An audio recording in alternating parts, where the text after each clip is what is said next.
So, a couple weeks back, The Last of Us Season 1 officially wrapped up with its ninth episode, concluding really the first Last of Us game's story. And I have a mixed bag of emotions. So, there is a lot of good in The Last of Us, but there was also a lot of weird things to dissect throughout this show. I have a lot to talk about, so I think it's best we just jump right in. So first things first, I think this goes without saying that The Last of Us HBO series was easily like far and none the best video game adaptation that we've ever seen on screen. I mean, there isn't anything even that comes close to it in terms of quality.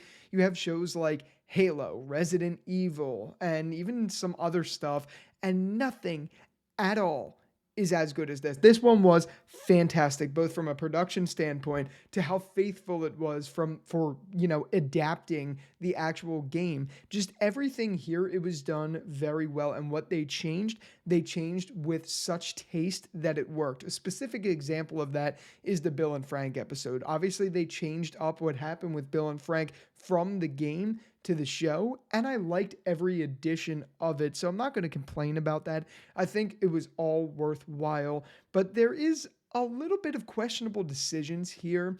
Now, I do think this show did a really good job at adapting all of The Last of Us Part 1, except the thing is, when you're playing a video game and you spend so much time going through all of those missions with Joel and with Ellie, and even with someone like Tess or Bill and Frank, specifically Bill in this case, in the terms of the game and stuff like that, when you're sitting there playing through the game, you're spending so much time with those characters that it makes you have a different relationship than what you get in the actual show. So my really the biggest complaint overall is the fact that you spend so much time developing those characters through little moments of gameplay when you're playing the game. So you understand their dynamic better through there, and you really feel like the journey took as long as it did when you're playing the game, because just like Joel and Ellie are traveling throughout the United States, it takes you a long time to complete the game. So you're spending a lot of time with them, and it feels like you're also traveling throughout the United States with them, if that makes any weird sense. Whereas in the show, obviously, we have episodes, but you don't really get to see their dynamic really take over into what it is. Yes, we have what I think 5 episodes of development with Joel and Ellie, and that's like really it. Because if you think about it, season episode 1 is an establishing episode where you learn a lot about Joel's background. Episode 2, Joel still hates Ellie, and they're just setting up the story overall, if you think about it. So you have those off completely. Then you have episode 3 with Bill and Frank. So really nothing with Joel and Ellie except for a little bit in the beginning. 4 and 5, we get Joel and Ellie, even though we get a little bit of Sam and Henry in one of those episodes as well. And same with 6. But then 7, you have that flashback episode, which is completely without Joel and Ellie together. 8, you have Joel and Ellie. And then 9, you have Joel and Ellie. So really, you're only getting like 5 episodes, if I'm doing my math correctly. I don't have a script and I'm just thinking off my head. 5 or 6, whatever it is. You get like 5.5 episodes of just development of Joel and Ellie. But in the game, you get hours and hours and hours and hours of playtime with the two of them. And there is dialogue in those moments, even when you're playing in the game. So you feel the relationship really fester. I think the show did a really poor job personally of making their dynamic believable, if that makes any sense. Like, I do think Pedro Pascal and Bella Ramsey worked fantastically together. Like, they really did. I loved watching them on screen. Absolutely. But because the way it was broken up, we didn't get enough time with them. And what we did get instead is an episode with Bella and Riley, Ellie and Riley, I should say. We get an episode with them, which I understand that is crucial to the story, but I don't think it was necessary. We could have used that time to really develop Joel and Ellie. I don't know what else they would have really added, to be honest, but I feel like they could have really developed the relationship more, and I think they needed one more episode to do it. I would have been fine with the Ellie and Riley episode if there was maybe 10 episodes. I just feel like a 9 episode runtime for your first season establishing Joel and Ellie is a little too short. And especially where this becomes noticeable is in the end, towards the end, when you have a 43-minute episode showing what happens when Joel realizes Ellie is going to die for the cure.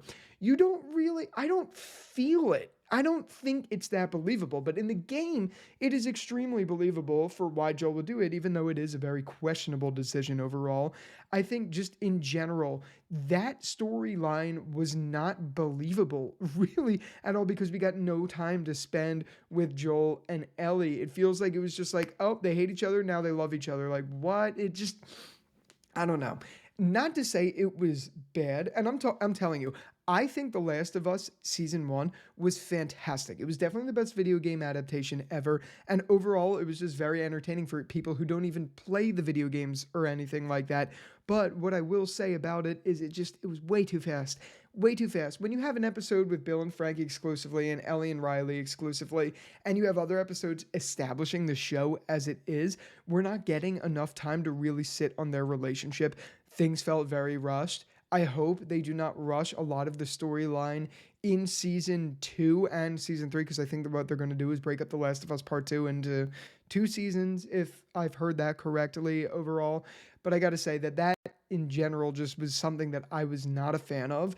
I didn't hate it because, again, I think this is a little tidbit. Like, to be honest, I really still enjoyed it even with that tidbit because I thought they did such a good job adapting the game. And mind you, I've said it in other videos, I've never fully played the game, and now that it's out on PC, I will be live streaming it on this channel. I just haven't bought it yet because I'm waiting for the developers to, catch up to speed a little bit because I've seen all the reviews of the PC port of this game, so I'm going to wait a little bit, but look out for content for that later on the channel.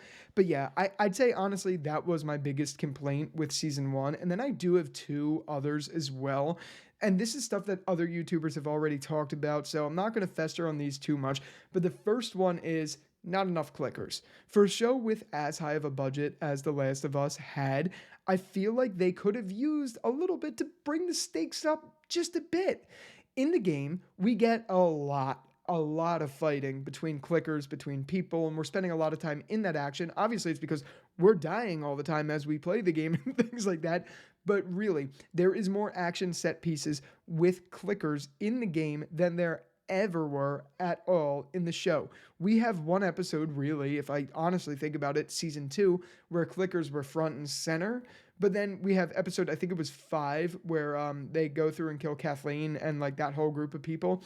That was a badass episode. And yes, those pieces were really cool. I really enjoyed that we had those, but we needed more of it, even though this is set in a post-apocalyptic time frame. So like they've learned to deal with the clicker virus and all of that stuff because they have the QZs and all of that.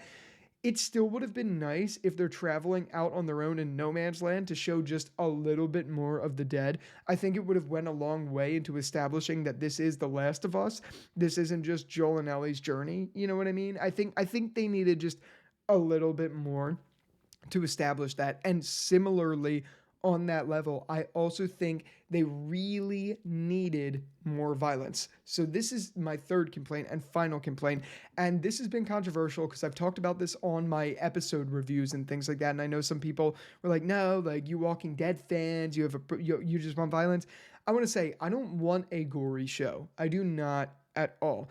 But I do think for a show like The Last of Us being adapted from a game that is as gory as it is, and they use gore correctly when it's appropriate, I think this show could have delved into that just a little bit more. It didn't need to be gross out. It didn't need to do anything over the top.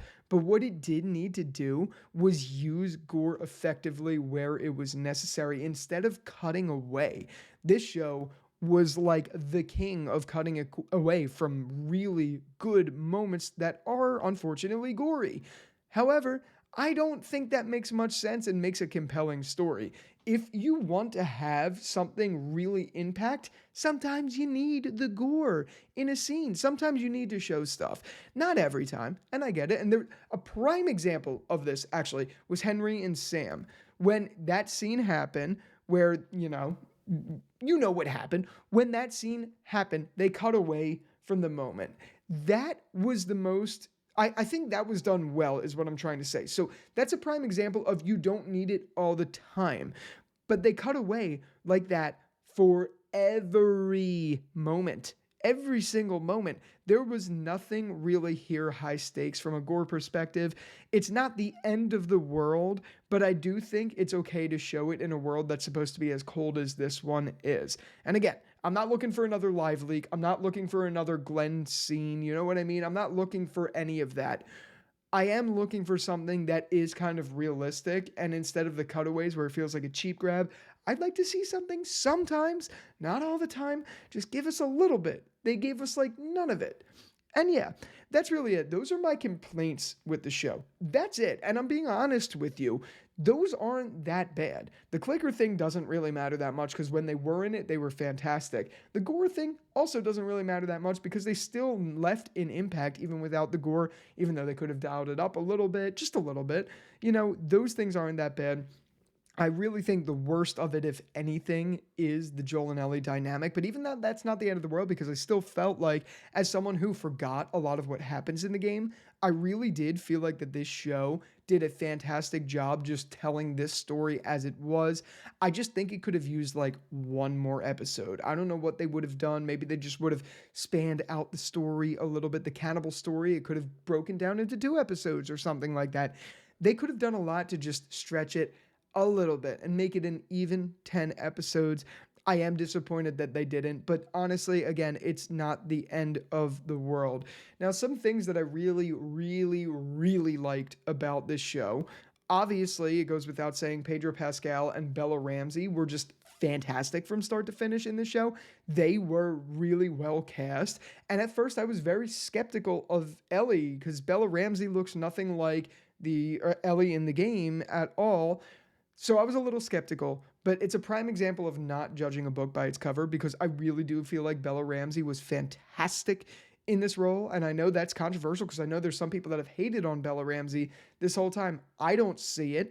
I thought she did a phenomenal job. Like, I feel like she was like born to play this role. She did so good. And Pedro obviously did so good as well. So that is a strong suit for me. The casting to me was perfect. Another thing that was perfect to me was the set pieces of this show. This show just went above and beyond and was flexing out the ass, specifically when they were in Jackson, specifically when they were in parts of Colorado, Utah, and all of that, and the landscapes we saw. It was just absolutely breathtaking. The shots were incredible. One of the biggest that comes to mind outside of the Colorado and Jackson and all of that stuff is Boston. When they left the QZ, it was insane. And even in the QZ, it was insane. You could tell where their money went in this show, and it really paid off. Even moments like the giraffe sequence in this show just really paid off. And I can't believe they used a real giraffe. I think that's absolutely amazing. It would have been ridiculous if it was all CGI. But I overall think that the set pieces were just absolutely incredible. Incredible. And then the last thing that I want to say that I want to give praise to is how they deviated from the game. So specifically, and this really only comes up in 2 things that are very notable to me, Tess's death scene, as well as Bill and Frank. Tess's death scene, where they showed obviously the whatever you call them, I can't remember off the top of my head, going into tendrils, something like that, going into Tess's mouth. That was really weird, but it worked really well in the story that they told. And I did enjoy that spin from what the game was, and I enjoyed her death compared to what it was in the game. I liked it here more. It was really cool, really impactful. But the biggest example of deviation that worked really well to me, by far, is Bill and Frank. Now, obviously, I mean, it is what it is. It's a one-off episode, so you get what you get. But I gotta say, this was just a fantastic, basically mini movie within a show. Yes, it did deviate from Joel and Ellie being able to develop more, which I think is unfortunate, but this episode should not have been deleted to give more time to Joel and Ellie, if that makes any sense. This episode was marvelous. I think episode 3 was one of the best episodes of the season. You know what? It is, I think, the best episode of the season. Bill and Frank's story was basically a movie, and it was so good. Seeing the apocalypse start with Bill and seeing their relationship and seeing how it's, transitioned into now with Joel and Ellie, it was just such a wonderfully told story. They did that so well. I really do think it was amazing. I don't know how you feel about. I know there's a lot of like mixed feelings about the episode, especially because of, there's a lot of homophobes and things like that online. I'm just going to cut to the chase and put the elephant out in the room. There's a lot of homophobes out there and stuff like that. So I've seen a lot online of people hating on it because they turned it into this like Brokeback Mountain style story.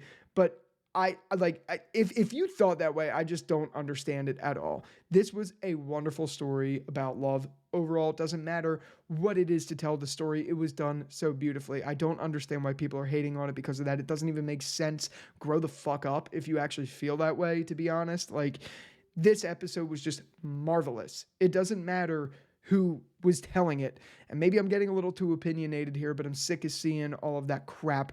This episode was phenomenal. It was so good. And I think that is a prime example of when you deviate right, it can really work. That was my tangent. Welcome to my TED Talk. I hope I didn't ruffle any feathers, but it is true. I've seen a lot of people hating on it for the most stupid reason ever when they are completely ignoring the fact that the story was marvelous, just downright marvelous. And I think, again, it's a way to deviate correctly. The writers did it perfectly here, and that's because Neil Druckmann obviously was involved in The Last of Us. It's his baby. So that he's going to do and deviate where he saw fit based off of the characters he made. You know what I mean? And I love that. I love that Neil Druckmann is associated with this project. I love that Craig Mazin is associated with this project. I think they made a powerhouse first season and really historically will go down as the best video game adaptation ever. I cannot wait to see what season 2 brings. I really can't. I'm looking forward to it. Looking forward to how well they adapted, especially with... I'm not going to spoil anything, actually. I was going to go into spoilers. I'm not going to do that. But I'm really interested overall to see how they adapt some of the big, big moments. You know what they are if you've played the game. I'm really interested to see how they adapt it. I think it should stay the same personally. I know some people are mixed on that. I want to see it done the way it was done in the game because I think the story was really good personally. So yeah, that's the video. I loved The Last of Us Season 1. I didn't think it was like the best show ever, but it was definitely the best video game adaptation I've ever seen. Definitely a runner-up and probably will be in like my top 10 list of shows I've seen as of right now. But it's not the best show I've seen, if that makes any sense. It's good. If I had to rate it, honestly, like just as a show, not even considering the game or anything, if I had to rate it as a show, I'd probably give it like an 8.5 out of 10. I'm being completely honest. I thought it was really good. It's deserving of at least a B+ tier. I don't know if it's an A. I don't know if it's like anything above that yet. It's still too soon. One season doesn't really tell the full story of anything yet, but I really do think this one was fantastic. And with all of that out of the way, I hope you liked this video. I am a little late. I've been traveling like crazy, so I'm just getting back in the swing, but I wanted to get this out. Last of Us, let me know what you thought about it. I'd love to hear your thoughts down in the comments. Let's start an open discussion and a respectful one down there. And with that out of the way, if you like this, make sure you hit the like button on this video and subscribe if you haven't already to stay up to date with all things TV and all of that film stuff that I talk about. So yeah, with all of that out of the way, thank you again so much for watching. And until the next one, I'll talk to you later. Peace out.